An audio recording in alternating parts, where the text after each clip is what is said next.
Está no ar o Justiça em Questão, um programa do Tribunal de Justiça de Minas Gerais. Conheça a história da produção de cerveja no país e no mundo. É possível que um bar venda apenas uma marca de cerveja?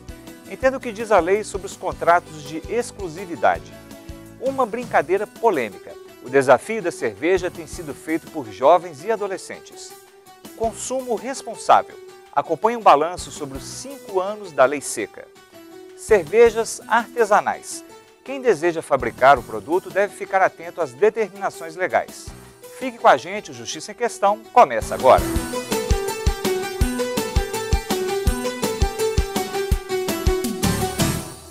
O Justiça em Questão desta semana fala sobre uma paixão nacional, a cerveja. Nessa edição, falamos sobre os aspectos legais que envolvem a produção, comercialização e o consumo de uma das bebidas mais populares do país. Conheça agora um pouco da história da cerveja no mundo.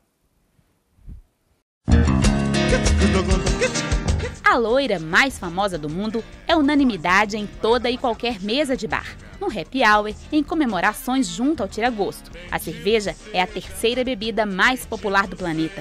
Perde somente para a água e o chá. No Brasil, segundo pesquisa do IBGE, realizada em dezembro de 2012, a população elegeu a cerveja como a segunda paixão nacional.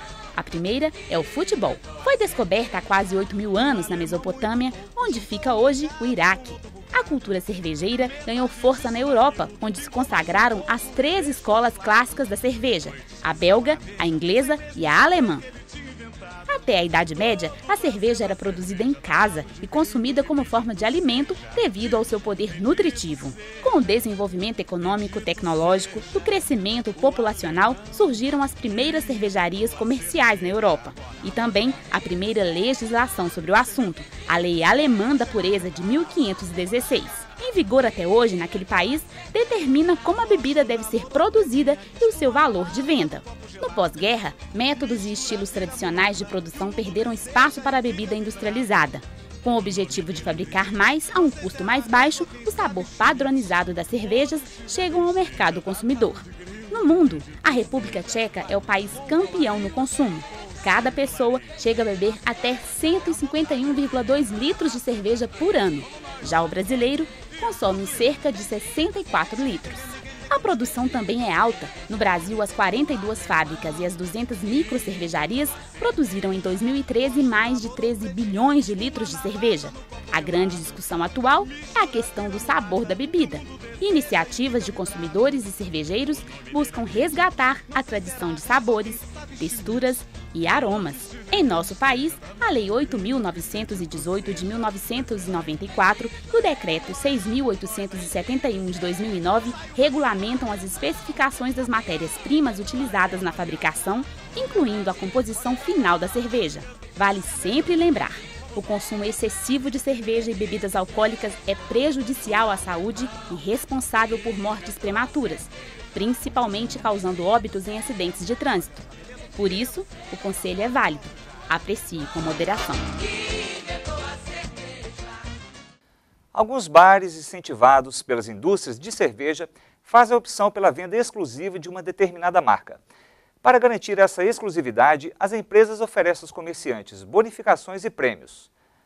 Mas será que essas ações colocam em risco a livre concorrência ou chegam a prejudicar os consumidores? Saiba agora o que diz a lei sobre o assunto. Se não tem mar, os mineiros vão para o bar. Conhecida como a capital dos bares, Belo Horizonte oferece centenas de opções deles. Em todos os botecos, como são chamados também os bares em Minas, tem diversos tira-gostos e tem cerveja gelada. Mas muitas vezes a variedade da bebida é limitada. Isso acontece pela prática de exclusividade de venda. Contratos de fidelidade entre proprietários de bares e marcas de cerveja, onde existem bonificações pela exclusividade de venda no estabelecimento, não é proibida. Existe possibilidade de se contratar.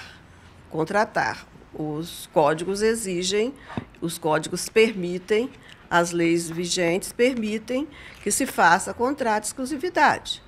No mercado, a prática é comum.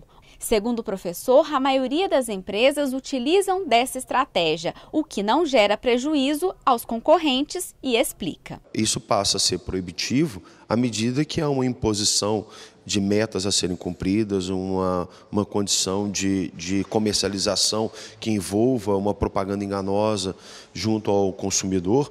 A cerveja se tornou uma das paixões nacionais. Segundo o Sistema de Controle de Produção da Bebida, os brasileiros consomem em média 64 litros da bebida por ano.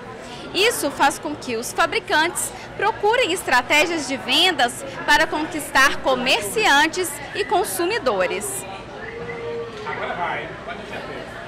Apesar da não proibição, o coordenador do Procon Assembleia atenta para o cerceamento de escolha do consumidor. Embora não seja ilegal a exclusividade da venda de determinado produto, mas o consumidor, por exemplo, não frequentará aquele estabelecimento.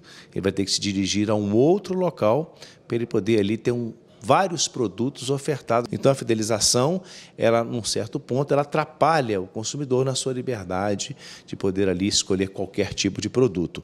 Mas é um direito que também é garantido ao fornecedor. Se ele quer vender um determinado produto exclusivamente, que ele que arque com os riscos desse procedimento. E um deles é perder o seu cliente. Alguns clientes não costumam abrir mão do produto de preferência. Vai me desculpar, mas é muito difícil eu mudar o paladar.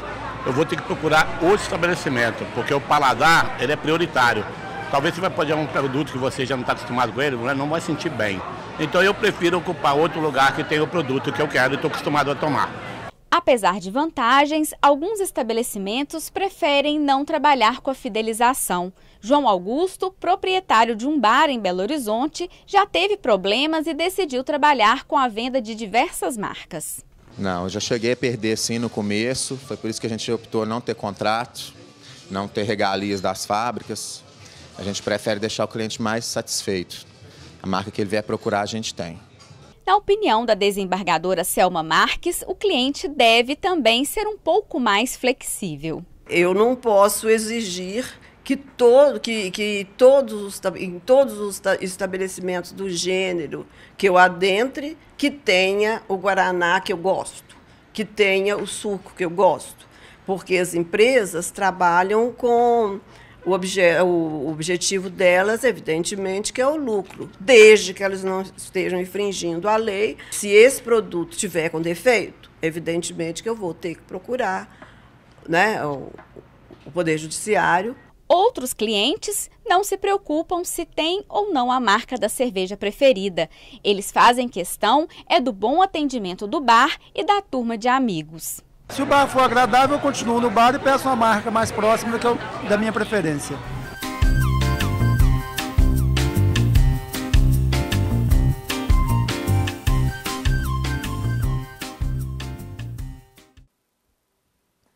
Consumo responsável é possível? De um lado, a lei seca, de outro, o incentivo ao consumo da bebida alcoólica como desafio da cerveja organizado por jovens nas redes sociais. No próximo bloco, vamos abordar estes temas. Fique com a gente, o Justiça em Questão volta daqui a pouco.